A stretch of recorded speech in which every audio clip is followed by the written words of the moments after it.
Mul on selles mõttes võib-olla näide kah natuke seotud alaealiste erikohtlemisega või selle süsteemi puudumisega, et minu kohtusaalis oli noor täiskasvanu, kes oli alaealisena toime pannud väärteod. Ja siis tema jutust jäigi mulje, et need tema varasemad karistused väärteo korras, et need ongi siis tekitanud temast tunde, et Eesti riik temast ei hooli. Ma arvan, et kõige kesksem asi on see, et sa kuulad lapse ära.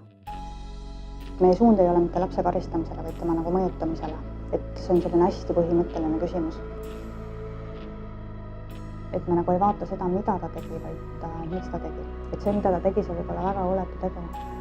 Aga kui me saame aru, miks ta seda tegi, et siis me saame teda nagu päriselt aidata ka. Noor inimene, kes esmakordselt mingil põhjusel patustab seaduse vastu, ei saa sellest kohe märgistatud menetluslikult. Tegelikkuses on suund sellele, et me räägime ka alaealistest õigusrikkujatest lastest kui abi vajavatest lastest.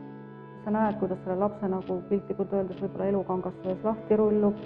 Sa näed, et kus on olnud võib-olla need pöördepunktid, kus midagi ongi valesti läinud ja oleks võib-olla saanud veel midagi teha. Minu meelest on taastava õigusega noortel läinud hoopis keerulisemaks. Kui varasemalt nad said minu meelest väga kergelt läbi trahviga. Ehk siis ükskõik mis süüteo puhul üldiselt oli ette nähtud trahv. Mind sunnitakse midagi tegema, mida ma ei taha, või näiteks korraliselt tingimusi mõistetud karistust ei pruugi seda mõistagi, et mis see karistus oli. Et kui nüüd pannakse toime mingi pahandus, siis on vaja vastutada. On vaja tegelikult silmitsi kohtuda inimesega, kellele te seda kahju tekitasite ja on vaja otsida lahendusi. Ja just nimelt lahendusi otsib mitte politseiametnik, vaid laps ise. Et see ei tähenda nagu seda, et me peame olema kuidagi sellised ninnulennutajad või eks ju. Et kui on vaja, siis me selgitamegi talle, et siin on vaja hästi ranget nagu lähenemist sinule. Aga ma olen tähele pannud seda, et kui sa annad talle võimaluse, sa küsid talt, tunned huvi, et miks ta on jõudnud sellisesse olukorda nagu ta on. Et siis ta mõtleb kaasa, ta räägib sinuga ja see on nagu selline hindamatu ressurss, mida sa saad ära kasutada. Ehk et see alaealine on ka tegelikult kaasatud sellesse protsessi, et tema kas küsitakse, temast hoolitakse ja tema tulevik on nagu oluline. Ehk et ta ei ole ainult number statistikas, vaid ta on inimene ja see on täht. Erinevus on suur töö lähenemises ja ka ressurss on suurem.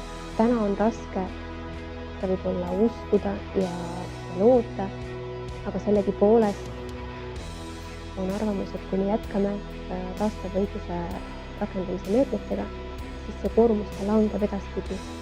Mul ennem oli 10 alaealiste juhtumeid, siis nüüd on mul juba alla 10, eks ju.